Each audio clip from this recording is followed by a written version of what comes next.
Hi, I'm Crystal Jefferson, and our team is going to be presenting to you a documentation on the future of renewable energy.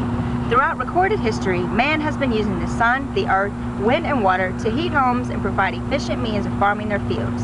Wind technology can be dated back to the 19th century, and in the 1950s, solar cells were introduced as a source of energy in spacecrafts. Next, in 1973, President Jimmy Carter became the first U.S. politician to focus significantly on the use of solar energy. Since then, the increased support for the research and development of renewable energy sources has enabled prices to fall and has allowed individuals to understand and have access to such technologies. In the next 20 minutes, our team of consultants, which consists of myself, Jennifer Craven, Diane Wynn, Arielon Bachelat, and John Howard, will help to give you an idea of how power will be generated in the future and what you can do to promote tomorrow's sustainability.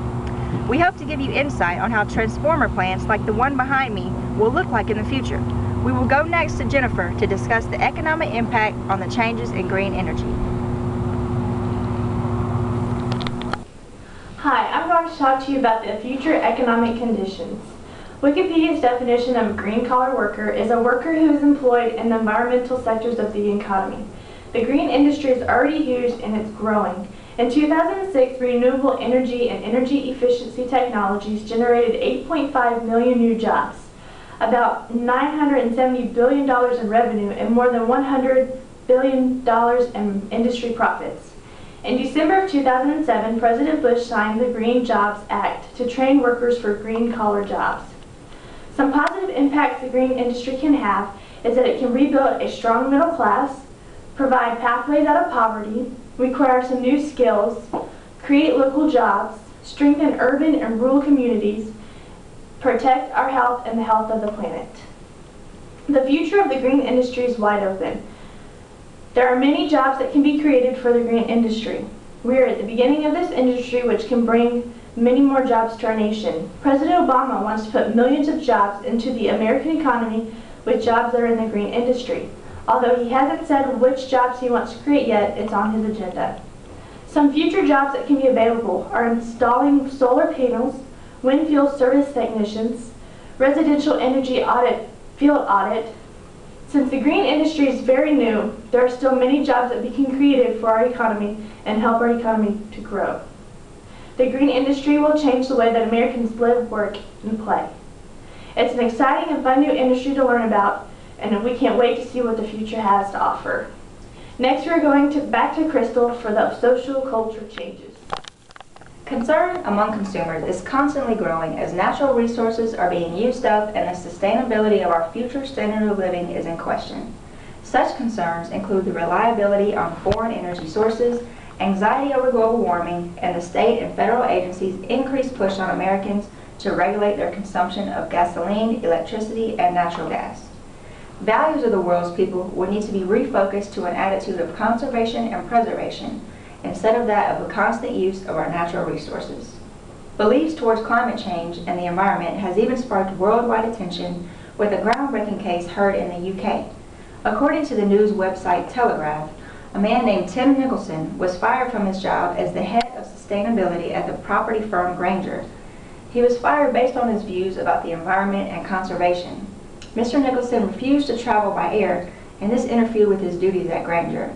Granger in turn let him go from the company, and he filed a lawsuit proclaiming that he was unfairly dismissed. The judge claimed that philosophical beliefs, such as those towards man-made climate change and other green views, held as much weight in law as religious beliefs, and this is based on the 2003 Employment Equality Regulations. With cases like these being heard in court today, and more people gaining the knowledge about what the population has to do for the future sustainability, the average family in the next 10 to 20 years will prospectively be living a lot different. There are several lifestyle changes that every household will focus on. In the future, everyday actions of conserving energy will be much more routine. The Environmental Protection Agency lists a few things each family will need to concentrate on. These include having a programmable thermostat to control heating and cooling, washing all clothes in cold water, using high-efficiency, low-wattage light bulbs and turning off lights when they are not needed, improving air tightness around the home with weather stripping or caulking, installing energy-efficient appliances, and keeping your vehicles well maintained. Based on United States demographics, Early energy consumption per capita is 7.8 tons of oil equivalent per year. This is compared to Germany's 4.2 tons and Canada's 8.3 tons. In 2009, 40% of this energy came from petroleum, 23% from coal, and 22% from natural gas. The remainder was supplied by nuclear power and renewable energy sources. This makes the United States the world's largest consumer of petroleum. Demand for energy fluctuates in the short term in response to business cycles, weather conditions, and prices set by each state. Over the last 50 years, the demand for electricity has dropped slowly. The slowdown in demand growth is projected to continue over the next 20 years as a result of efficiency gains in response to rising energy prices and new efficiency standards for lighting, heating and cooling, and other appliances. And now we will go to Diane, who will discuss the political legal changes the renewable energy industry will be facing. So today I will discuss the political legal changes for the future of green energy. The WTO, which is the World Trade Organization, is an international organization whose primary purpose is to open trade for the benefit of all. The WTO provides a forum for negotiating agreements aimed at reducing obstacles to international trade and ensuring a level playing field for all, thus contributing to economic growth and development. More specifically, the WTO's main activities are negotiating the reduction or elimination of obstacles to trading green on rules governing the conduct of international trade, monitoring and reviewing the trade policies of members and allowing trade only among countries who implement green energy, as well as ensuring transparency of regional and bilateral trade agreements. The WTO will set firm standards and regulations to ensure countries are implementing green energy. As the WTO sets specific standards, global trading will be fully monitored to ensure laws and regulations are being met. With the growing number of laws and regulations to promote green energy, in the next 10 to 20 years, green energy will be largely implemented in businesses as well as individuals. In 2008, there were 4.7 million commercial buildings in the U.S. They have a collective footprint of 74 billion square feet. Commercial buildings consume 18% of the nation's primary energy and 35% of its electricity. The total annual utility bill for commercial buildings in 2008 exceeded $155 billion. Together, the private and public sector invest over $500 billion in the commercial sector of the built environment. There will be a strong emphasis on businesses to go green because of the past and current huge consumption and waste levels. Future laws and regulations will force businesses to practice sustainability. More businesses and individuals will go green as they must obey laws and regulations on energy. Commonwealth Solar, which is a program that rebates as much as 40% of the cost of a solar energy installation, will play a huge role in the future. There will be federal investment tax credits for solar installations also.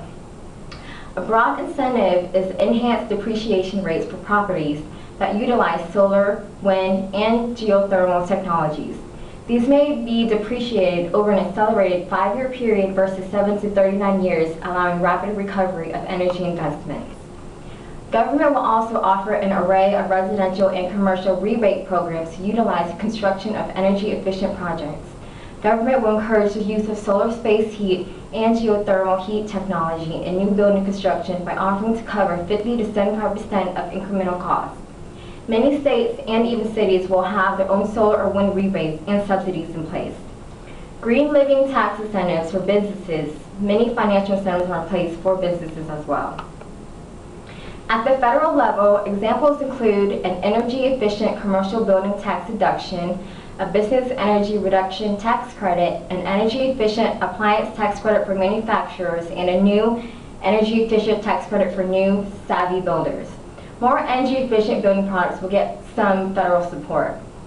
Apartment buildings will have to meet higher energy efficiency standards. This is good news for the green tech sectors in the insulation, window, and roofing industries. Homes must consist of triple-pane windows to help generate heat, LED lights for energy efficiency, recycled concrete to make up the walls, and green roofs. The green roofs will also help preserve and recycle rainwater. Because of the more strict laws and regulations on sustainability, the future of green energy will rapidly rise. And here's John, who will discuss changes in technology.